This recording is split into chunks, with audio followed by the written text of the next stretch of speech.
Healthy kid. Perfectly healthy. Healthy, athletic kid. That was that's been the hardest, still is the hardest thing to wrap my head around. Then they decide to do a CT scan because we still have no idea what's going on. It wasn't the allergy to the medication. We still have no idea what's going on. This is a perfectly healthy 15-year-old boy. He was just playing baseball. And now, like, what is going on? So then they do the CT, immediately see that he had they said a baseball-sized tumor on his brain. Grief, people say it a lot, but it's like a shitty group to be in. Mm-hmm. Like, no one wants to be in the dead kid group. But, like, it's a special group. It really is. It's strong, and we need each other. Because I think one of the feelings we all have is we feel alone. Like, even when we're with other people. Yeah. You just feel alone, like, with your own thoughts and emotions. And just finding that connection can be so helpful, I think. Welcome back to the 1090 podcast. I'm here with Jessica McInnes. McInnes? Mm-hmm. McInnes? Yeah, there you go. This kid can't even read. You like Billy Madison? I haven't seen Billy Madison. This could be our milk.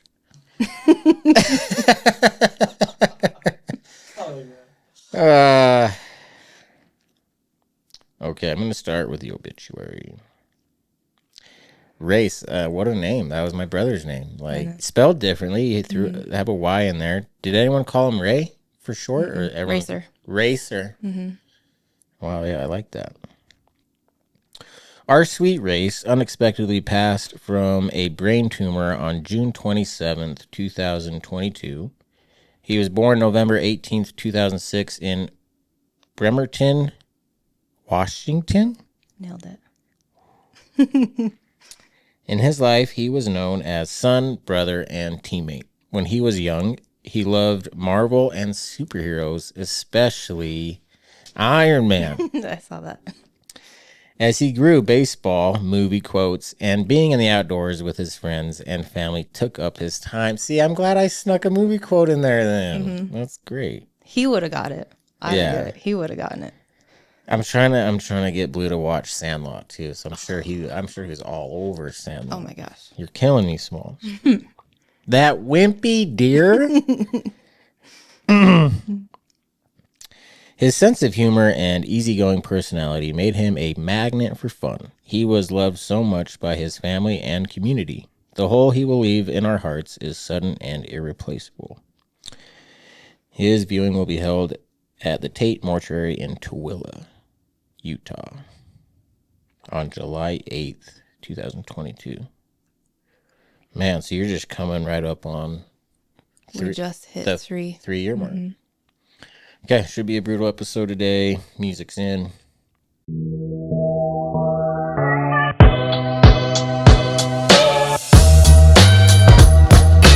Life's 10% what happens to you and 90% what you're going to do about it. Welcome back to the 1090 podcast. Life's 10% what happens to you and 90% how you respond to it. Jessica, you made it. You showed up. I did. That's the hardest part. I did show up. Showing up. And we're here now. But now, where do we go from here? Now that we showed up. Well, before we dive, you met Chris and Mike as they were leaving and you were coming in, and you just it was because they just lost their son 7 years ago to cancer.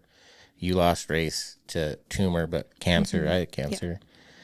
Yeah. And it was just like moms that have the immediate recognition and bonding, and it was cool. And just the communication you guys had, like, because I kind of introduced you guys, like, hey, and then you guys, I think she asked you, like, oh, how long did you guys fight for? And you're like, oh, we didn't get a chance to fight. And just like the lingo and the sincerity and genuineness was so great.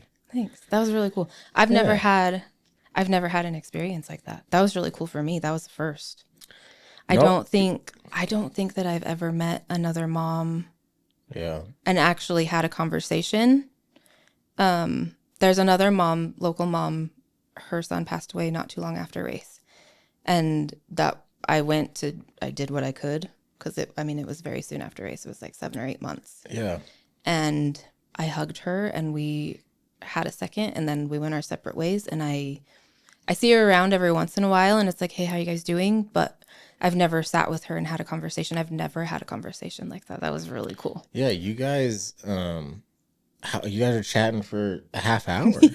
Like which is great. And like you guys were just going and it was just I don't know, I think the grief, people say it a lot, but it's like a shitty group to be in. Like no one wants to be in the dead kid group, but like it's a special group. It really is. It's strong and we need each other because I think one of the feelings we all have is we feel alone. Like even when we're with other people, you just feel alone, like with your own thoughts and emotions. And just finding that connection can be so helpful, I think. That's what I was gonna say. It's very lonely. Even her and I were talking down there, dealing with our grief as moms, and then helping our other kids through it, and then even for all of us losing the same person, we all handle it so differently. Yeah. So it's very lonely. I mean, nobody else knows how it feels to be Rayce's mom and to lose Rayce as his mom. So it's a very lonely place. It's a very lonely place. Yeah. So to find that somebody else that is asking me questions that I'm like, oh my gosh, nobody's ever asked me that before, or nobody's ever recognized that, or like no one had the same thought. Like I didn't know that was okay for me to think that. I thought it was just crazy. Well, I didn't know you could ask each other that. I didn't know you could say that. Hearing you two talk, I'm like, whoa, and then you're just like, yeah, well, I'm like, what? Yeah. So such a unique conversation instead of the Tony's going for promotion and Melissa made band and like just like I don't know. Because I think that's part of it too, is you go on, life obviously moves on and you start figuring out how to live after, but there's always that little piece of you that's like, well, this is still in the back of my head. Yeah, and that's exactly why it's sad, is I have to move on without him. Like, that's why it's sad. They can't come with me anymore. That's why I'm grieving. So just... And there's so many things. Like we went on a hike yesterday and I'm sitting watching my youngest fish. Rayce loved to fish. So I'm like, gosh, Rayce would love this. He would be having so much fun. And there's just always that, like, I'm having a great time and I'm here and I'm present and I'm really love all the people that I'm with. But it's like, there's just that little tiny piece all the time that's like, well, shit, Rayce would love this. Yeah. And it sucks. All the time. Yeah, and it's like he should be here. And man, this is why it's so hard to... Because I think a big part of life is trying to be in the moment and just really be present. Yeah. And grief is so weird because it will allow you to do that way better than you could ever imagine. Like, you can be so present, but it also is so hard to be present. You're so disconnected at the same time. Yeah, sometimes you're so disconnected and you're not in the moment at all because you're daydreaming about what the moment should be like. And then you start to realize, like, oh, this is costing me not just my past life and the life I should have had, but it's costing me my real life now. I actually have now. But then it's like, but I don't want to have my current life without these people. Right. And then the anger. So then that part of me just wants to burn the days. Like, I just want to burn them down because I don't even want them without them. So how do you manage? How do you juggle all that? How are you doing with this? I have no idea. Yeah. Well, it's like that. I don't know. Like, I was thinking on the way in, like, and then you asked me where I want to start. I don't know. Like, people say, I don't know how you do it. I don't know how you do it. Yeah. Well, I don't either. I don't get a choice. I didn't get to pick this. It's so weird because then, like, when I look at your story, I'm like, I don't know how you do that. And then you look at my story, like, well, I don't know. Like, we all look like, and then, yeah, how are we doing any of this? So I was telling her down there, I remember when the car accident happened. I think Rayce told me about it. And he's like, Mom, this is so sad. This is so sad. And we talked about it. And I was like, oh my God, I can't imagine. And he's like, what would you do if something happened to one of us? I don't even want to think about it. Yeah. I cannot imagine what I would do without you. And then you guys are coming up on 4 years, right? So it's about a year. Yeah. And then that happened. And I'm like, oh my gosh. Like, But then I hear you guys' story. I hear the other cancer stories. I hear Brutal. the other local story, the kid drowned, and I'm like, that's a different type of hell. It's just a different type. It's an awful, awful situation. I'm living my situation, but I can't imagine living that. Yeah. It's weird how because I think for us, we don't have the outside. For us, it's just, we're just try to keep your head above water. Mm-hmm. You're in survival, and you're just so busy trying to survive that, yeah, you don't even know. Like, I don't know how, like, when people ask me, and I'm like, yeah, I don't know. I'm trying to figure it out. It's a day-to-day, it's a touch and go every day. Yeah, man. And I think I don't know because there's so many emotions and options to how to handle it. Like, do I want to be sad today? Do I want to be mad today? Do I want to be happy today and live life to the fullest? Do I want to die today? There's just so many. I want to do all these things with it. I don't know. And I'm like kind of frozen. I'm paralyzed, not because there's no options, because there's so many options. I'm paralyzed by it. I don't know where to go. And there's so many. It is overwhelming. There's so many different pieces to each of those emotions, too. Yeah. And then it's not just you either. It's your whole family. Yeah. So you don't have, like, I think sometimes when people say, I don't know how you do it. Well, I have 2 other kids. Like, what do you mean you don't know how I do it? I don't have a choice. It's not just me. Thank you. Yeah. It's not just me that I have to get through the survival day to day. It's my daughter. It's my son. I'm worried about Rayce's dad. I'm worried about his stepmom. Like, I'm worried about his grandparents, his cousins. Like, we all lost him. It's not just me. We all have to keep going because if one of us doesn't, then what happens? Yeah. Then we start all over. Like, yeah, and it's interesting, like, let's just, like, Rayce dying, how everyone's going to handle that differently. So it's going to mean something to so many different people. Mm-hmm. And I find that so interesting as well because, and a big part of it is your relationship with the person who died. That's just what makes the grief different too. Like, my family is grieving over losing Courtney Rayce, Riggins, Ryder, Frankie. Mm-hmm.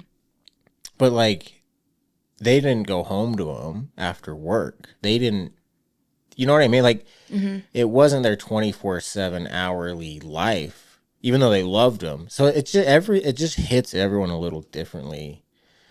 And I think that's another reason why it's so hard to talk, is we're all talking from different platforms and perspectives, and it just can get weird and offensive, and it can just get so messy so fast. It gets almost competitive, I think, sometimes too.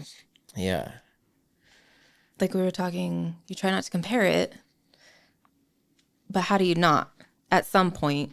Yeah. Because it sucks for everybody, but it's also like, I was his mom.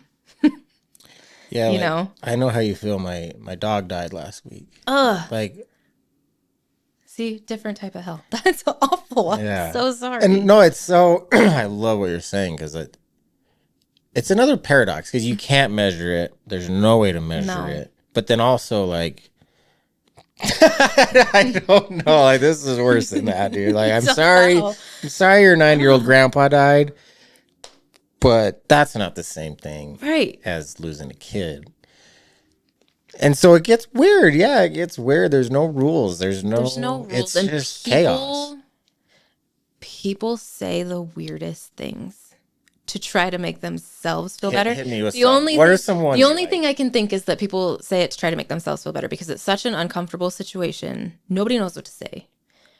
I can't imagine how helpless the people around me personally felt, because I know, like, if one of my kids is having a hard time or they're dealing with something, like my daughter is now older than Rayce was. And so she's like, I don't have my brother to teach me how to do this. Or I'm like, I don't know how to do this because I didn't have to do it with Rayce. This is my first time too. So, there's so much. Like, even right now in this conversation, what are we going to choose to talk about? I know. I'm like, oh my gosh, we're already going in circles. It's already okay. Well, so much. Let's get our feet in the ground. Okay. maybe you can take me. So how old was Rayce? He was 15. 15, maybe. So yeah, let's get into baseball. You go take him to his baseball game, and then maybe take us from there. The Okay. tragedy that led from that. So he grew up playing baseball. We were in travel baseball at the time because it's the summer between his freshman and sophomore year. So he played high school ball. He's playing on, it was called a Legion team. So it's kind of with all the same high school boys, the high school coaches. We still just travel, do tournaments. So both the boys, so one cool thing about our community is Rayce's team was made up of a bunch of big brothers. My younger boy's team, Kale, his team was like the little brothers. So we had big brothers, little brothers. So How cute is we that? all got to travel all these tournaments perfect. together. Yeah. And then it's like chaos once we get there usually because the boys are at different fields and because of the age difference. And so this weekend we were up in Evanston and the boys, for the first time literally ever, the boys are at the same fields, like back to back. Just we can watch all the boys at the same time. It was amazing. So both teams did great. Rayce's team took second. I can't remember what the younger boys did, but I want to say third, but it's, so when the older boys were done playing, we got all the brothers together and we have a picture of all the big brothers and all the little brothers in their uniforms together on the field. It's one of my favorite pictures ever still because it was the last time that they were all together. Yeah. So come home, we got home Saturday night and Rayce was like, Mom, I'm beat. He was a catcher. So, and it was like 95 degrees up there. So he's just exhausted. So I'm like, well, drink some water, take some ibuprofen, like sleep it off. We'll have a lazy day tomorrow. We'll be fine. Yeah. Not our first tournament, but it's fine. So that's what he did. Sunday morning, he woke up and he's like, I just don't feel good. I'm just tired. I'm like, well, we don't have anything to do. We'll just lounge on the couch all day. Yeah. Him and he was super cuddly. He's my only kid that was like real cuddly and he's bigger than me. So he just piled on top of me and he's like 6 feet tall. So he's just legs piled on top of me. So we That's just so cute, though. watched movies and cuddled and he was scrolling Instagram on my phone and I don't know, just like super lazy. Hanging out, having Rubbing his head, rubbing his back because he's like, I just have such a bad headache. I just don't feel good. So we get through the day and the kids were getting ready for bed and he's downstairs and I'm still sitting upstairs on the couch and I hear this sound. I don't handle throw up well at all. Me neither. And I am like, that was throw up on the carpet. Like, what is happening? My kids are old enough to know to get to the bathroom if they're sick.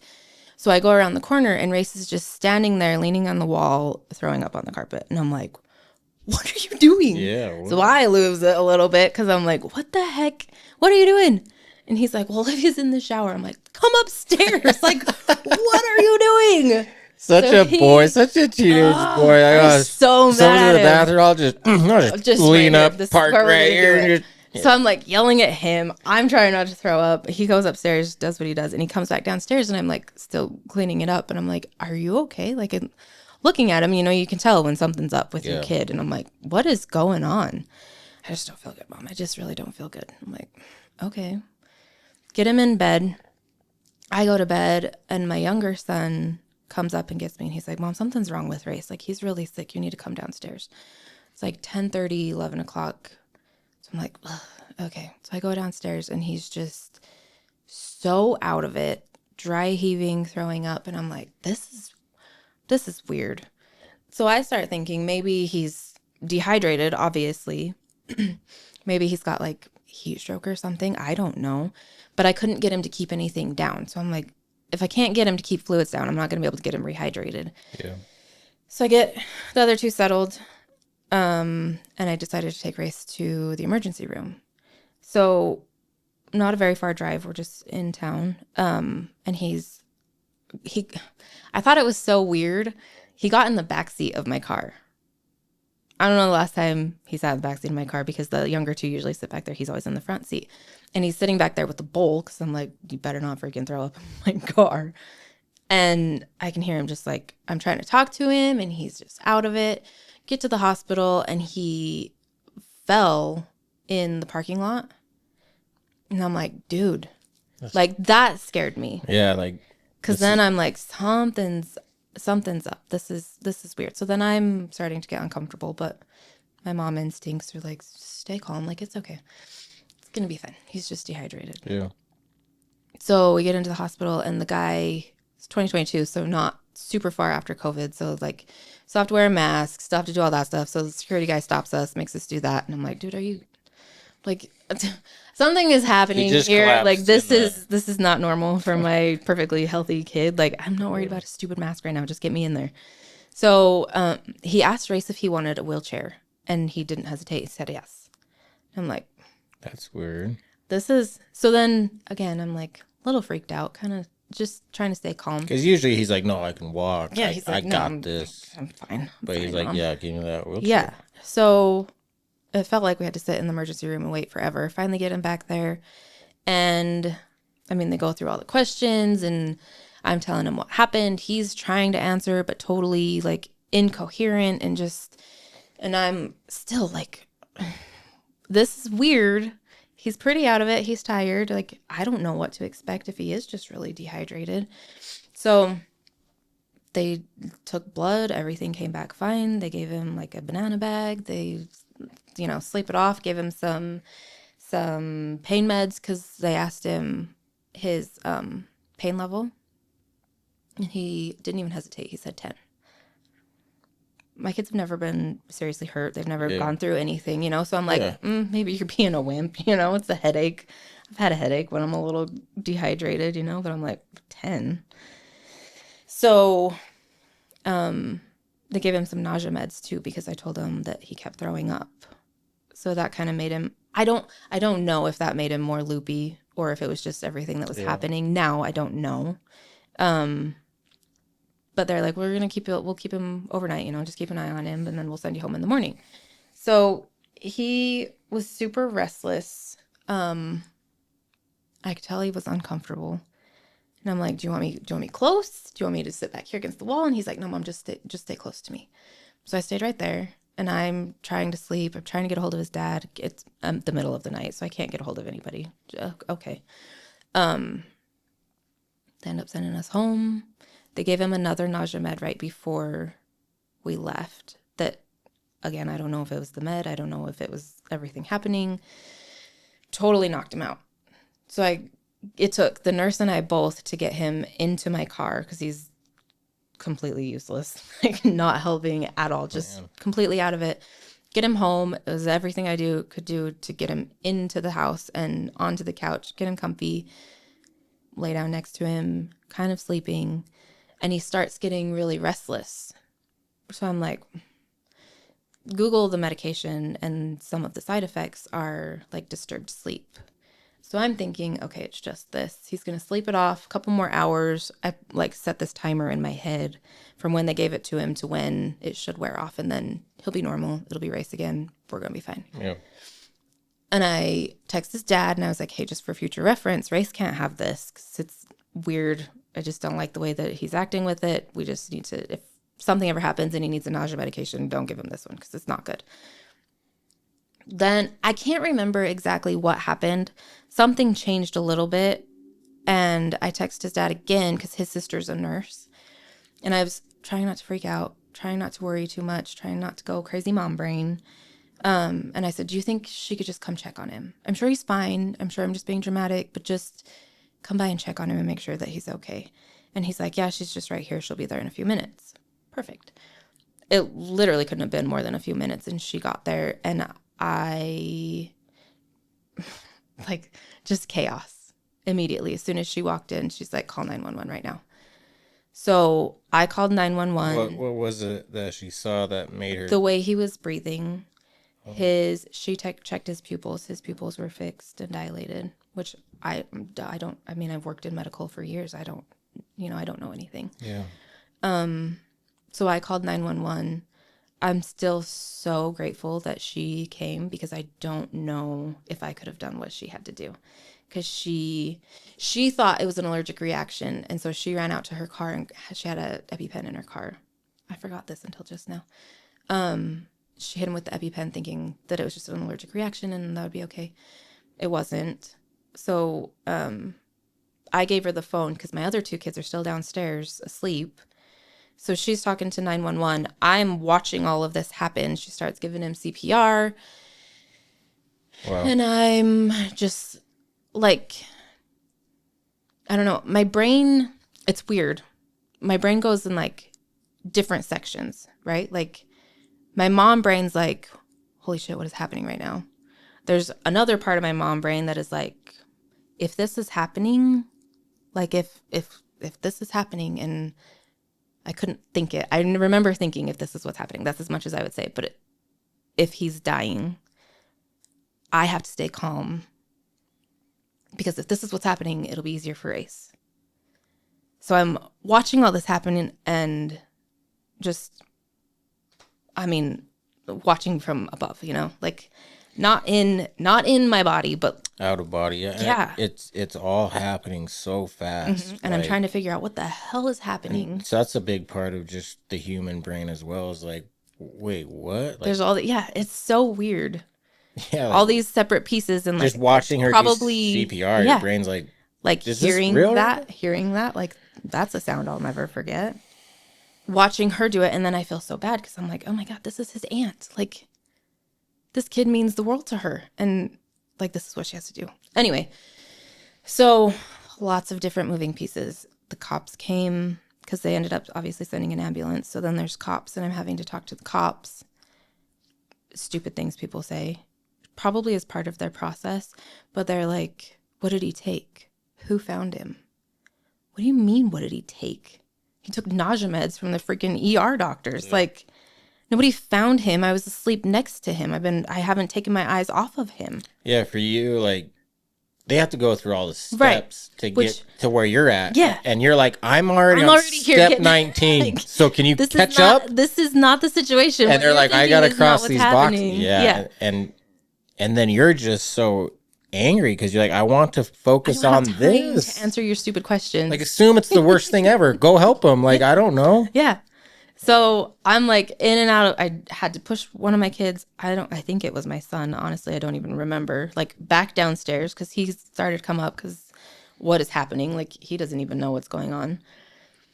So I put him in with his sister, and I am not a religious person at this point in my life. At that point in my life. That's not good for you.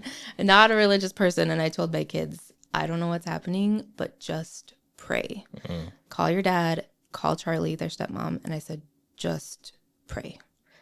And so I went back upstairs. I told them, I shut the door, told them to stay in there until somebody came and got them. Because I didn't want them seeing anything. And, it was back and forth with the stupid cops. The ambulance came, they loaded him up. And I was trying to not watch anymore. I didn't want to watch anymore. I think probably like some part of protective mode that my brain's like, you don't watch this. So they load him up. Their dad got there about the same time that they were putting him in the ambulance. So he got in the ambulance with him and went to the hospital. His sister took the kids and I to the hospital, and we all just met there. And then they're working on him. Then they decide to do a CT scan because we still have no idea what's going on. It wasn't the allergy to the medication. We still have no idea what's going on. This is a perfectly healthy 15-year-old boy. He was just playing baseball. And now, like, what is going on? So then they do the CT, immediately see that he had they said a baseball-sized tumor on his brain. Wrap your head around that one. I'm trying. Just watching your kid, like, totally normal. And all of a sudden, now he has a baseball. Like, that's not small. So all these things, I'm just like, what? His dad and I are standing in the room. I kept telling him, don't watch, because I was turned away from it. Like, he's right there. They're doing their thing. Don't watch. Just keep thinking positive. So as soon as I found the tumor, they called primaries, and they're like, we're going to lifeline him in there because we can't get him there fast enough. In an ambulance, obviously, from Twilla to primaries. So you guys head in there. You'll be there about the same time. We go in there. We meet at primaries. The neurosurgeon comes in. It felt like we were waiting forever, but I don't know how long it actually was. Neurosurgeon comes in and he said, this is a very large tumor. He said, there is a procedure that we can try to do to try to relieve the pressure off of his skull. But I don't, obviously can't make any promises. And a tumor anywhere is obviously horrifying and not good, but a brain, that just sounds like the worst spot maybe. That would just scare me, brain tumor. Well, It's hard to have, did you have hope? If I just heard brain tumor, I would think oh, this is really not good. For some reason, the brain. So I think I tried, but I think having watched what I had watched, having seen how Rayce reacted, seen some of the things that I saw, again, not a religious person, but when things started getting weird before I texted his dad, he was pulling at stuff on his chest and he kept saying no, and he was swinging, fighting something off. Now I'm was that a spiritual thing? Were they coming to get him? You're no, I'm not ready. Oh, was that? I'm not ready to go yet, type of thing. So that was weird. So I think I remember being on the phone with my sister on my way to the hospital, and there's again those two different parts of my brain where I'm I don't think this is good. I don't think it's good. I don't think he's gonna be okay. But I also didn't want to give up on him either, just in case. Doing interviews with kids with cancer, one of the things it's brutal, but when you guys describe the kids' reaction to when they're being told about cancer and tumors and how parents communicate with the kid is just so heavy. And watching Rayce's reaction to hearing it, what was that like? He didn't know he was out of it. Yeah. So he was already gone. So did he ever? You know. He never came conscious again? No. He died. Mm-hmm. He was brain dead at our house before I even had his aunt come to the house. He was gone. So all of that, he was already gone. So he said the neurosurgeon said he could try that procedure. We said, absolutely, obviously try. Do what you can. But he was dead. But he was gone. So I don't know how long it was. He tried it. He came back in and said, he's brain dead. There's no, whatever the words are, no brain activity. So he was already gone. So they cleaned him up.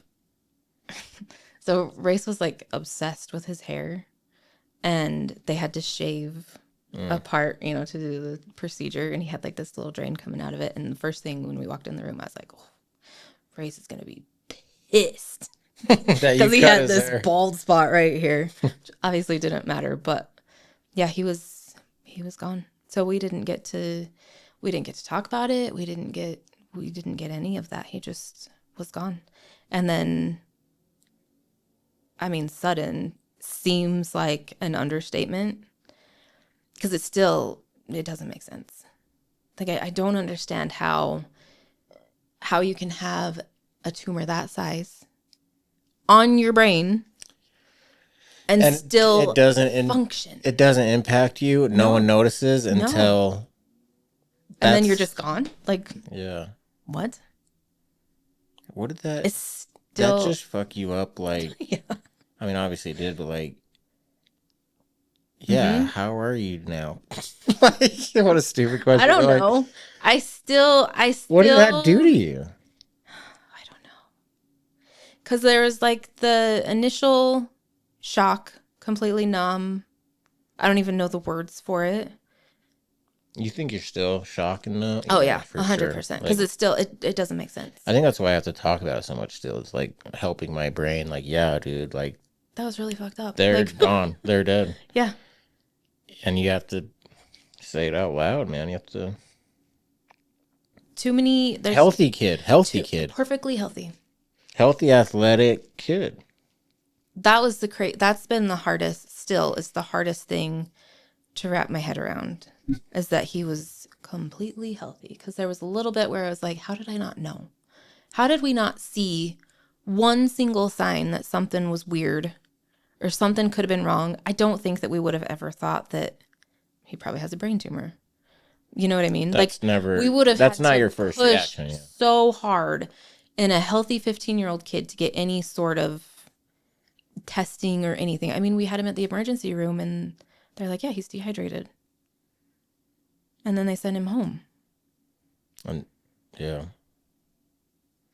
Would you, I don't even know if this is a healthy question to ask, but like, would you rather get the diagnosis, like he has a tumor, we're going into surgery, he fights for his life, he does chemo and then dies a year later? No. Exactly that question, that whole thought process I was stuck there for a little bit because. Like we didn't even get a chance to have our fighting moment and say goodbye. But then had they done the CT scan in the emergency room and found the tumor, I couldn't get a hold of his dad. I had that night just me and him. I mean, we were in the hospital, but we had that little bit of just quiet. Yeah. It was just quiet. It was peaceful for him. Would I change that? No. Yeah, he kind of spent his last... You guys were cuddling and spending some time together. And just like I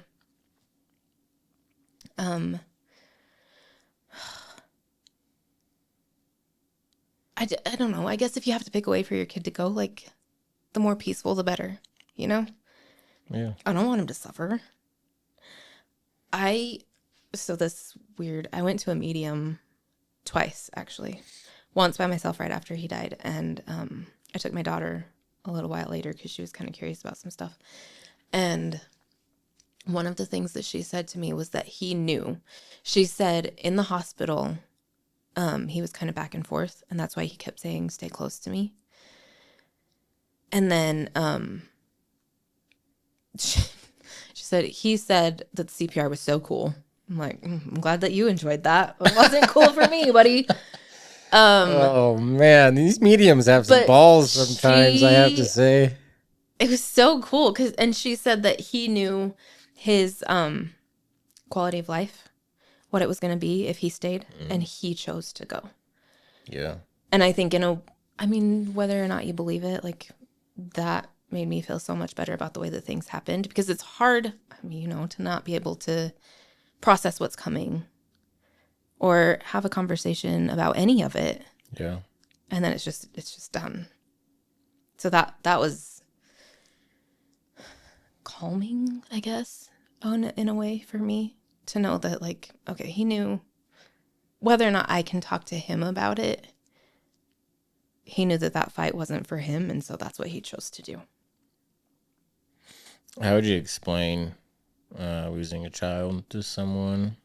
Oh, man, I don't know. I don't know. It is, I don't know.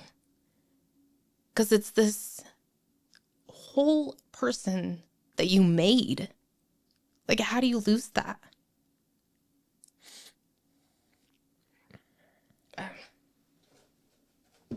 I don't know. So many things, so many times, like, some people ask me that stuff, and I don't know. Yeah, I think the best... I genuinely the thing that comes to my mind is, like, I'd like to die. Yeah. But that's just not a realistic option because you have other kids. Right. Like, yeah, you can't. And so you feel just silly even saying that. But then you don't really know what else to say. Like... And I think that part of the frustration is like, it's not... Like what you just said, it's like a person. Like, this person was a real person with a heart and thoughts and creativity and hobbies. And, like, he was... And, it just kind of becomes about us. Like, how are you doing? How am I doing? How's your grief? And it's like, well, whatever. But Rayce is dead. You know what I mean? Like... Yeah. Don't feel bad for me. I'm gonna be fine somehow. I'm a lot yeah, it's hard to,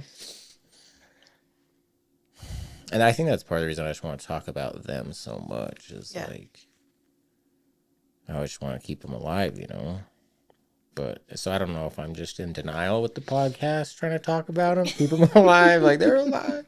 I think it's good because I mean, like the conversation that I had before I came up here, like it's such a lonely place and it's so hard. Like grief is so individual for every single person. And so just talking about it, if you say one thing that somebody's like, oh, okay, I'm not the only one. And I mean, how many times, like you said, I just kind of want to die today. Like, don't really want to do this anymore. Yeah. If that's the thing that they're like, oh, okay, I'm not completely by myself. I can get through another day. I can get through the next hour. I can get through the night. I can get up tomorrow and I can do what I need to do. Maybe it's not perfect, but I'm not alone in it. And so I can keep going. Like that's why I think it's necessary and I think it's really cool. It's scary to talk about too. Why is it scary to talk about? I think because it's lonely. I think some of the things that you think and some of the thought processes that you go through to try to process it are kind of fucked up. And I don't think that a lot of people can handle it. Yeah. So I think it's scary. I'm not a super vulnerable person anyway with normal things. So it's scary to open up to something that's so private and so precious. It's scary to put that out there. Yeah, and so painful. Like, it takes so much trust to open up. Like, you really have to trust other people. Yeah. Because if you share, I think we were just talking about this on the last episode, but if you share your personal feelings with the wrong people and they laugh at you or they don't let you feel heard, oh, that's really rough, man. This stupid shit people say. I had one of the baseball moms said, I had a miscarriage. So I understand how you're feeling. Do you? Not to take away that like that was probably really hard for you, but I had 15 years raising this whole ass boy. And then I'm really sorry about your miscarriage, but it's not the same thing.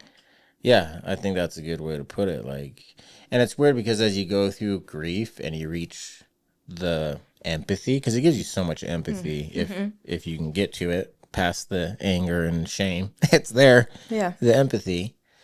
And like later, I'm sure you'd go back to that person and under the right day, you'd be like, I'm so sorry I had that miscarriage. But like, you're so right. Like, shut the fuck up. Like, I don't know. This is not the same. What are you talking about? Read the room right now. Right. Or just like, and I think, I mean, I try to always see things from other people's perspectives before I just like, look, bitch, it's not the same. Right. So there's probably a part of her who didn't have somebody to talk to, who didn't get to grieve the baby that she didn't get to have. Yeah, see, now we're the ones laughing at her for opening up. Right. Like, I just became the thing I mocked. Like, I get it. It's hard. It sucks. And I'm sorry that, I mean, I don't know how many, her son is the same age as my daughter, so I'm sure it's been several years that you've been holding on to that. And I'm sorry that you had to go through that. Yeah. But it's like the comparison. And maybe she just was trying to relate. I don't know. It's just, and it's hard. I mean, most of the time people are just trying to be helpful because they feel helpless and they say something stupid and it's not, I mean, I don't hold it against her. Yeah, it usually comes from love. Like they just love you and they don't want to see you hurt, so they're trying. Or it comes out of just like discomfort for them. Like, this is so awkward. I just have to say this. Yeah. You'll see him again and everything will be fine. Yeah. Because right like, and they're like, okay, like, all right. What's the communication like with Rayce? Oh, it's so cool. We were in the hospital and I was talking to him and I mean, he's gone obviously. But I was talking to him and I told him, you find a way. Like, you find a sign, you find whatever it's going to be, I'll figure it out. And it's so cool. Because so it happened on a Monday. He was an organ donor. And so he was on life support from Monday until Wednesday evening, I believe, while they've found the recipients and all that stuff, whatever they did. Honestly, I'm not really sure. So Wednesday night, they text us to let us know we found the matches. Tonight will be his, I don't even know what it's called, like where they do the surgery, and he'll be gone. Take him off life support. He'll be gone. And we had this insane thunderstorm, right? Like downtown Salt Lake. He was at primaries. So downtown Salt Lake, crazy rain. We had it out in Tooele, but not like what it was in Salt Lake. I had a dream that night that somehow, see, this is why it's scary to talk about, because you feel like a crazy person.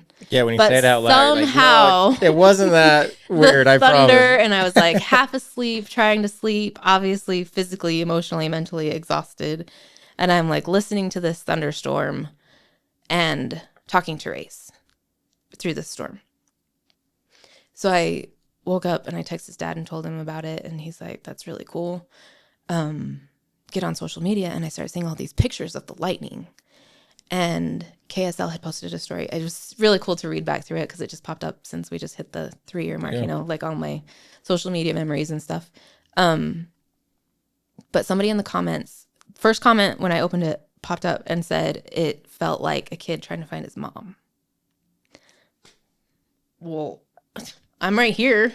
Like that. Duh. Yeah, that's because he true. was. Yeah. But Racer was born in Washington, and one of our favorite things was to stand at the window when he was little and watch the rain. So it's like, oh, okay, that's what it is. And we had the craziest thunderstorms that whole summer.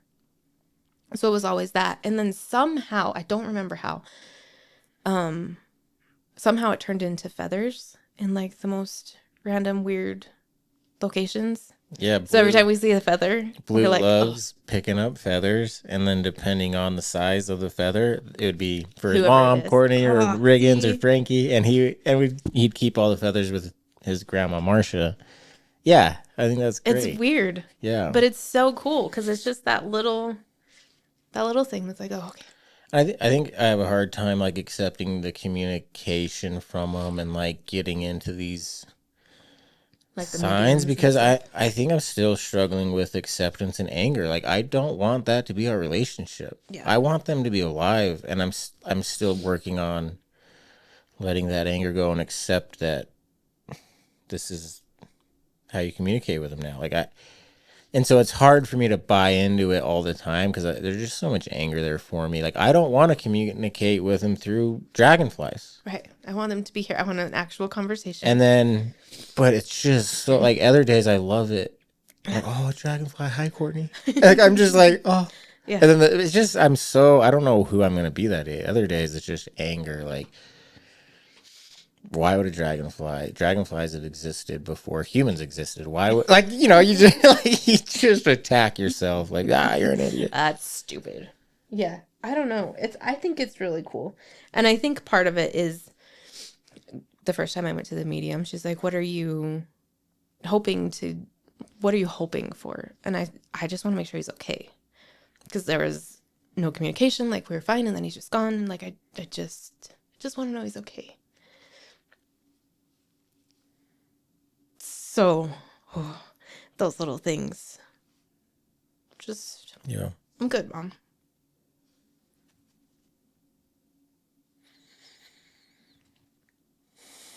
Yeah. So I love it. My kids have little things too, their own little things. What are some things you miss about Rayce? Ugh. He was really loud. Like, he was always making noise. So It's too quiet around here now. Yeah. It was so weird at first. But the Marvel movies, we always had movies on. But when he was little. It started with Iron Man, and he had all of the action figures, and he would sit and he would like reenact all the fight scenes, and he'd make all these noises, and like we always said he was going to go into like sound and movie and something like that because he was pretty impressive. Yeah, he was getting into character. What are you doing? So I miss that. I used to tell him, Rayce, make noise to make noise. Like, stop. You're so annoying. And I miss it so much. That sounds like my Rayce. Yeah, always loud and life of the party for sure. Yeah, that was Racer.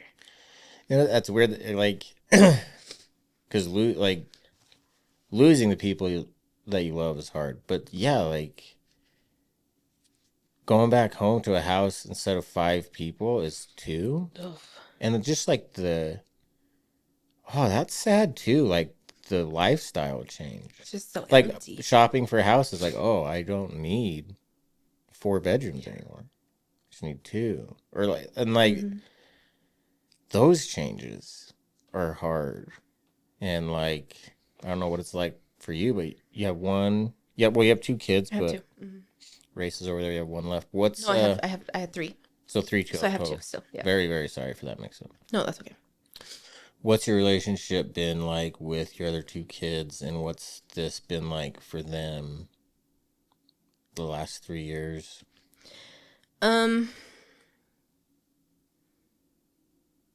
My daughter and I are a lot closer, I think. We were always really close. Rayce, my daughter's name is Olivia. Rayce and Olivia are pretty similar. My younger son, Kale, he's always been different. He's always been his own. Like, everything that worked with Rayce and Olivia does not work with Kale. Like, he's his own personality. He is in his own world all the time. So Olivia and I have gotten closer, and we kind of lean on each other when we need to, and her and Rayce were really, really close. I don't think I realized a couple things. Their dad and I are divorced, been divorced for years and years. I never put it together that my kids were their only constant. Like, the siblings, the 3 of them together, they were each other's only constant in their lives because they're back going and forth. from mom and dad. Right. They were always together. I didn't ever realize that until Rayce died. And so that made it a lot heavier for me to see my kids go through that, because obviously he's a huge part of my life. He was a huge part of his dad's life and his stepmom's life, but he's the big brother.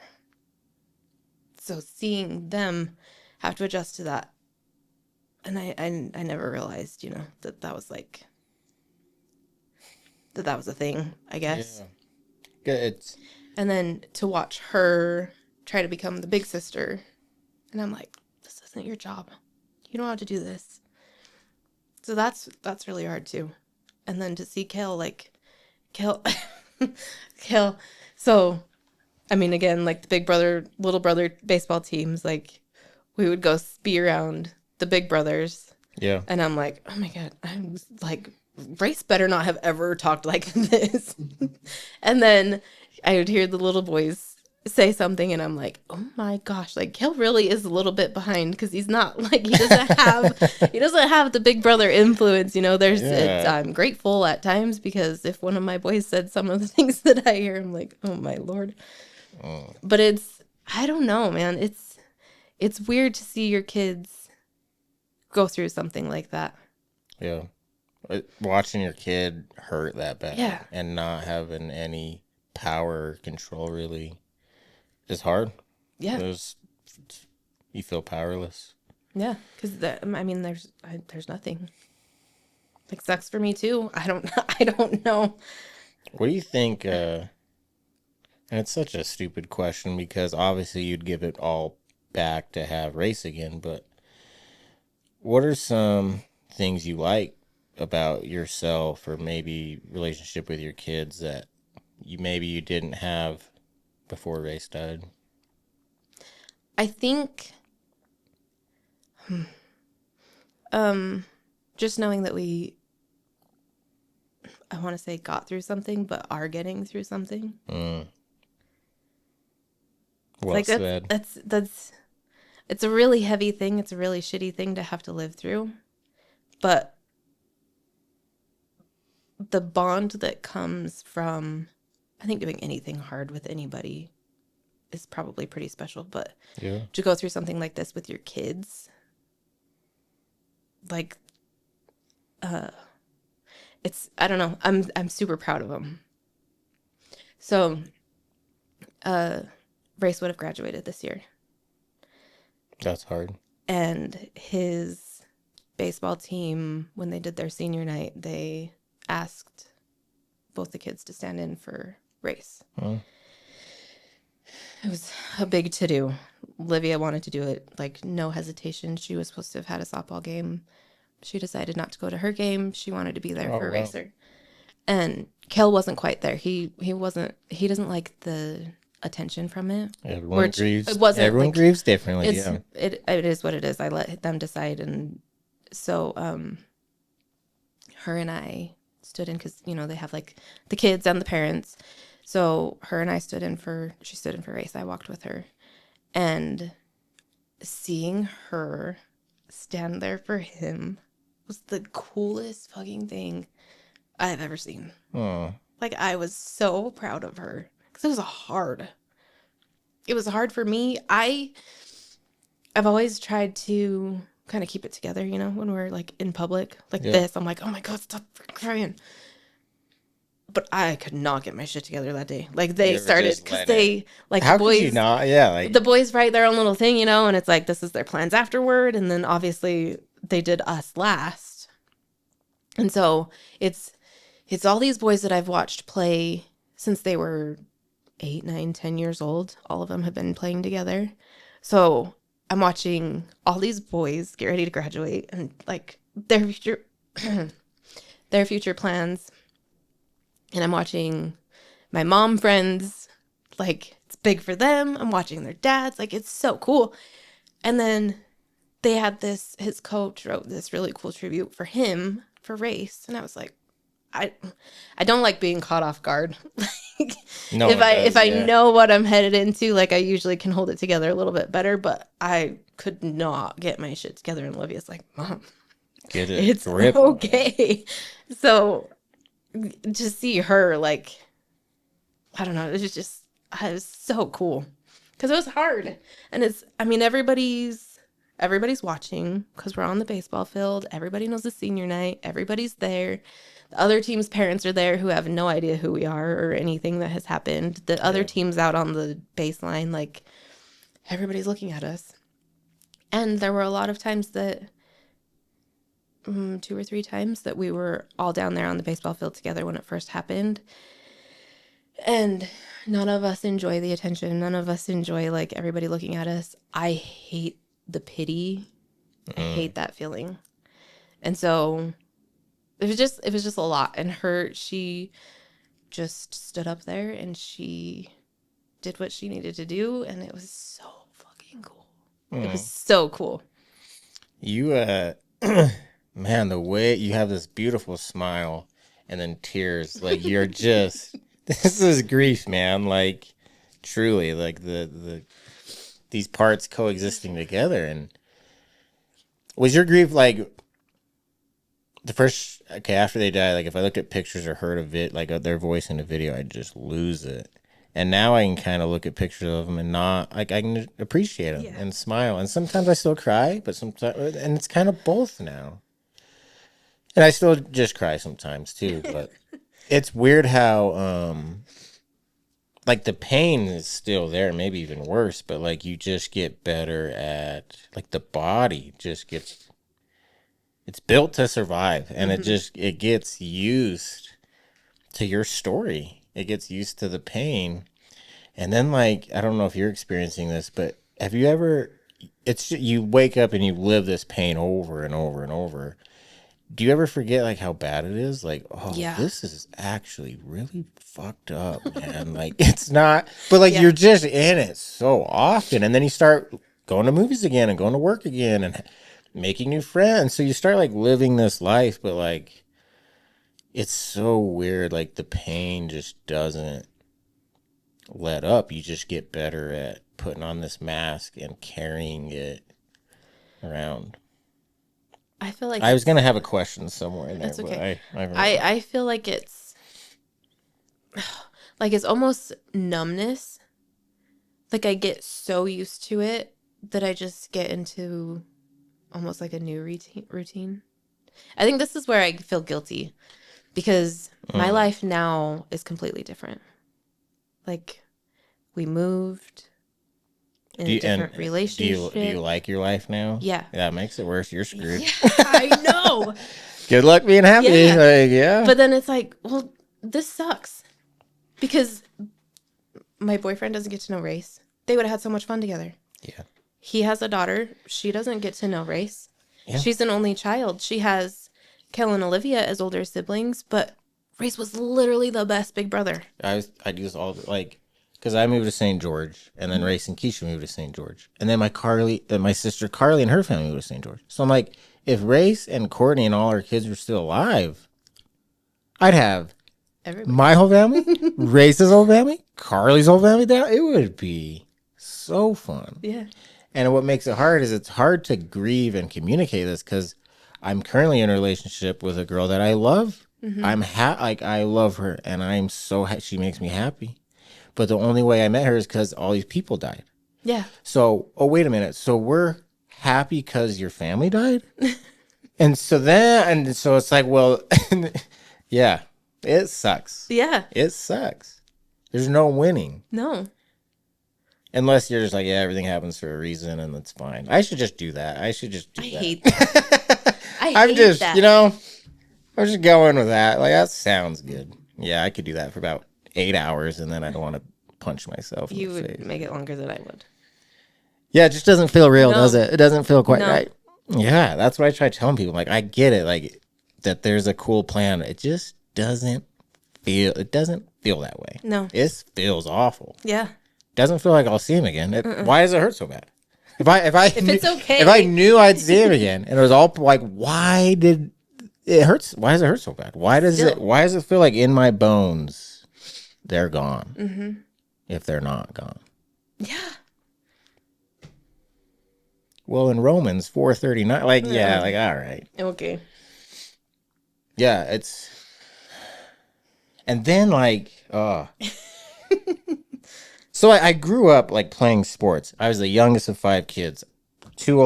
My older brothers beat me up. Like toughness. You don't give up. You don't complain. Right. You dig in. You keep pounding the rock. The man in the arena. All this shit.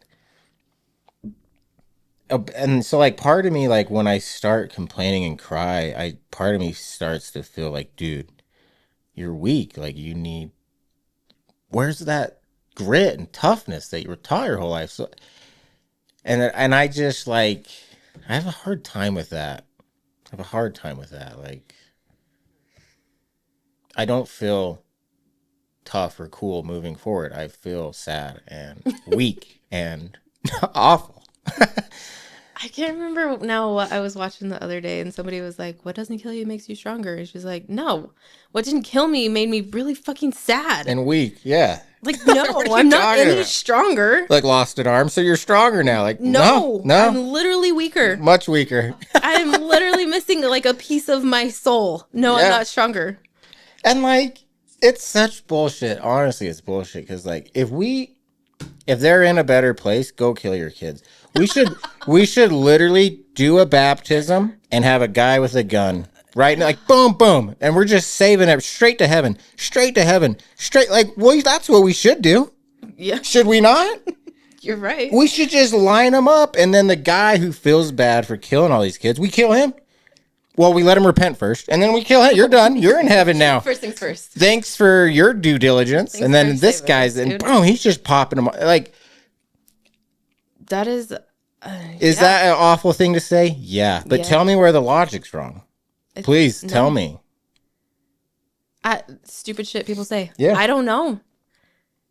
What do you mean they're in a better place? Yeah, I'm his mother. and like He we should all be we here with all me. we all love failure. We're gonna talk about failure's the best thing, but we hate the refs when they make a bad call and might cost. Oh, don't give us the best thing we need for success. Don't give us failure. Like, we hate it, actually. Yeah. We hate It it. sucks. Don't act like failure is great and then get mad at your team, get mad at the refs. We need a new coach. We're losing. I thought losing was good. Oh, that is What happened to that? a whole other conversation. What happened to that? Yeah. Well, you know, yeah, don't get me started. I think that's that's probably the discomfort. People say that because they're like, oh, this is not comfy. I'm going to just say this and then scoot right over here because I don't want to be here. So uncomfortable. And having so many uncomfortable conversations, it's just like anything else. The practice, you get comfortable, you get good, you like it. And now, like, I just kind of crave the uncomfortable. Like, it's like, how many kids do you have? 3? 2 of them died. I'm just like looking at their face, like, how do you do that? Is that what you say? Yeah. Do you just throw it out there? like we're at a baseball game and we're chatting, like, oh, who's your kid? Oh, number 5. Great. How many? Is he 5? Number 5, whatever the number was. But he'll be. It was Rayce's number, so I got excited. Aw. No, Blue will be 8. But we get to chatting, and then they're like, so how many kids do you have? I'm like, well, I have 3, but 2 died in a car crash, and Blue survived. And so I have 1 here, but three kids. And then they're like, whoa. and then, you know, depending on the mood, I'm like, my wife was in the car, and she died too. And then, like, my brother and nephew were in the car, and they also, and it's just, and now it's like, is he lying? Is he even telling the truth anymore? Like, Who the fuck and is it's this just guy? like, and they, yeah, like, oh my God, like. Do you think that you do it as like a? Do you do it as like, I'm gonna mess with this person, or is it like different person to If they're person? bugging me, yeah, like I'm gonna I mess. feel like I would like do the you're same a thing. douchebag, so yeah, I'm I'm gonna gonna make you real uncomfortable right now. Yeah. That's awesome. But if I really like them, like, which is usually the case, I just try to be nice. I used to be better about. I don't know. It's like an awkward. Like I don't know what to say.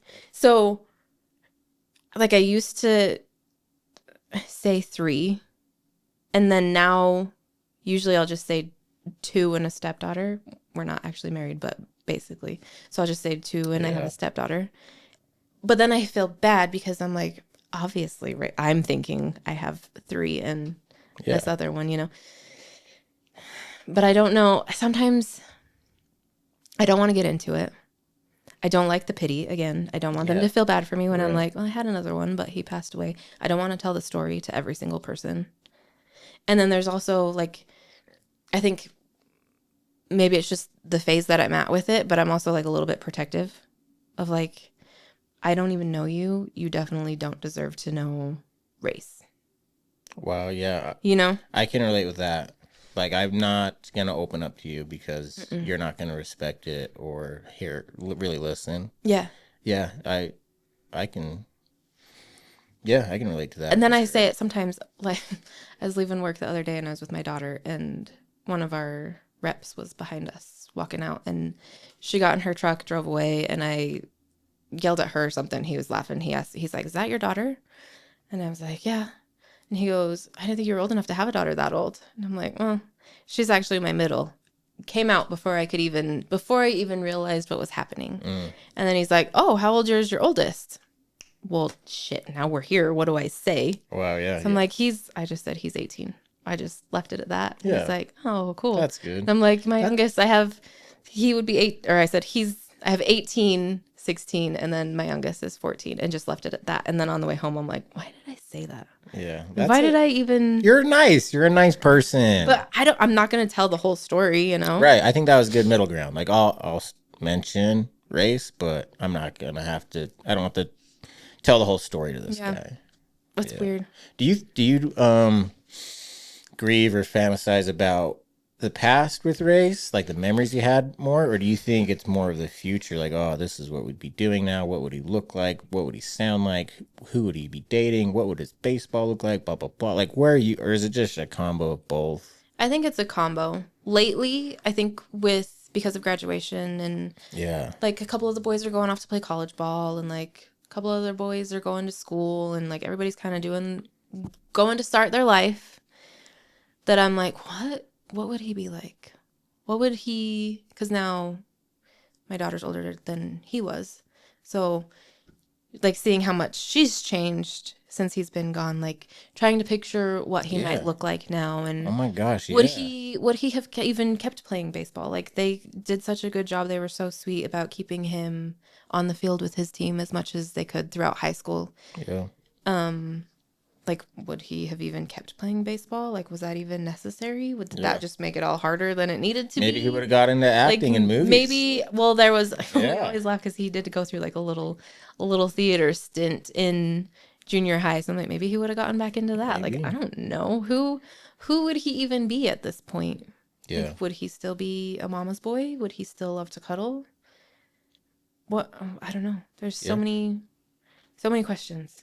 So now I think it's a lot of, I think because life has changed so much in the 3 years that he's been gone and the kids have grown up so much and that it's like, what would it be trying like? to imagine what he would be like, which is weird and hard. And you can't even, you're not in control over it. Like you can't even, or at least I'm not of my brain. Like my brain just automatically starts thinking about it. And I can't, like it just happens. I'm not even sure how to prevent it. No. Anything else you want to talk about before we get to your top 3 favorite movies and wrap this up? I don't think so. You feel good, like driving home. You're not going to be like, I should have said that. I mean, probably. Damn it. But no, I think The real question is, are you going to drive home and be like, why did I say that? no, I don't think so. right, I'd that's probably like, good. why did you freaking cry? Why are you crying half the time? Hey, you can cry. What are you, like a guy? You hate crying? You can cry. No, I don't know. I think I liked what you said about feeling like you should be stronger. Because I think that comes up for me a lot. Yeah, and like the 90% thing, is just being a good dad. Mm-hmm. Like that's the main thing. Doing a podcast is cool, but like the 90% doesn't have to be anything special. It could just be a good person and be a good dad to Blue. And I think that's a great 90%. So I think it's an awesome 90%. Yeah. I kind of want to say it was Keisha because I follow Keisha too. That's how I found you. But I don't know if she shared it or if she said it, but I know it came from somewhere on her page. But she said, my best isn't the same every day. And that is so true. Some days I feel great. Some days I'm like, hey, we're okay. This sucks, but it's going to be a great day. We go, we live our lives, and it's fine. And there's no like stabby moments. It's just kind of there in the background, and it's quiet, and we just do our normal life, which feels awful some days to like say that that's the new normal. But then other days it's like, this fucking sucks. Yeah. I'm pissed. I'm sad. I don't want to get out of bed. Like, this is terrible. And just getting out of bed some days is the best that you can do. And Keisha's good at like, just like loving and appreciating herself no matter the day. I struggle with that. Like I need to work on, because I definitely have days where I'm out and about and then days where I'm just in bed. But like the self-talk goes way up and down and like not good. Something I have to work on too. But I think you're totally right. And yeah, I have to correct people all the time. You corrected me in this episode, I think. But people say like, oh, you went to hell and back. I'm like, oh, very much in hell still. Not sure if I'll ever be back, but I'm going. Well, and that's like, I don't know. I think it's just life, you know? Like sometimes I meet people and I'm like, how have you never been through anything hard? They're like, you lucky son of a bitch. When I was 13, my mom died. Oh my God. So I just throwing that in at the end. Oh, by the way. Oh, by the way. So like I feel like I should be pretty good at this, you know. Like I lost my mom. Like I'm. And then you're just not ever like good at it, or maybe it's that I also am just too hard on myself, and I'm like, you should be able to handle this. No, you should you're be just better not at this. good at it. No, You just suck. You just suck at life. Get it together. Okay. I don't know. Top 3 favorite. If you want to tell us some movies Rayce like, that'd be great too. If you want to throw. Oh, do you want me to do Rayce's first? Maybe just a couple. Iron Man started it all. Classic movie. Obviously. Big Captain America fan. Well, He was a huge Captain America fan. One year he was Captain America for Halloween, and I think it was him and Olivia were chasing each other around the house, and he ran into a counter, had a black eye for Halloween. And he's like, Mom, I look tough like Captain America. And I was like, I can't wear the mask. yeah, you do, buddy. Big Captain America fan. He loved the Avengers movies and Guardians of the Galaxy. Big superhero boy. Big, just Marvel boy. There you go. Yeah. Mine, Bad Boys 2, number one. What? Wow. Number one top favorite movie, Bad Boys 2. Will Smith. All right. I love it. Never been said before on the pod. I like it. I love it. Pitch Perfect. Oh, Courtney loved that. Love movie. it so Sisters much. before misters. I love it so much. I have so many good memories of just like piled up with all the kids watching Pitch Perfect. Yeah. Third one was hard for me to come up with, but I decided on Phantom of the Opera. And that was the correct answer. Good job. Right? Phantom of the Opera. You're not going to believe this. This is the dude in the purple suit. Oh, wait, am I thinking of the wrong guy? Oh, see? Suit. No, I'm getting confused. I'm thinking of Joker when you say purple suit. No, my mom, she used to rent this movie from the library. I think it was just called The Phantom. Oh, And it was this dude, it was old, but this dude was in a purple suit just wrecking people. I was little when I watched. He's like a superhero. His name's... not the same Phantom of the Opera. But... Well, from the look of your guys' faces, it's very different. Like, I'm definitely wrong. I'm definitely going to Google it when I get home because I want to know what you're talking about. My mom knows. No, Phantom of the Opera is an opera. Yeah, that makes sense. They adapted it. They adapted it to a movie. It has Gerard Butler and Emmy Rossum in it. I'll have to check that one You'll out. have to. Okay, It's I'll watch really Phantom good. of the Opera. You watch I will Phantom. Look up Phantom. And then Hopefully that's what it's called. we'll have an episode about it. I was joking. Yeah. You know, I really, as sad as miserable as it all is, it's nice that we can laugh and we get some good times in. I appreciate that about you, and so sorry for what you and your family go through with Rayce. And And to you guys. let's see, Rayce would be 18. So if you can, Ryder's up there somewhere. If that's a thing, if you think guys are he's still up there, Yeah, I think he's close to my daughter's age, right? He would have just turned. yeah, he would have 16. turned 16. Yeah. Crazy, right? Because you know what's weird is Ran is the same age as Rayce would be. Oh man. So every time I see her like post the kids, I'm like, oh, which kind of helps. Like, it's so cool that he's going off and doing his thing. And I'm like, what would Racer be doing? Like, what would we be getting ready for? Right. Yeah, it's interesting. Well, thanks for coming on. Thank you so much for having me. Life's 10% what happens to you and 90% how you respond to it.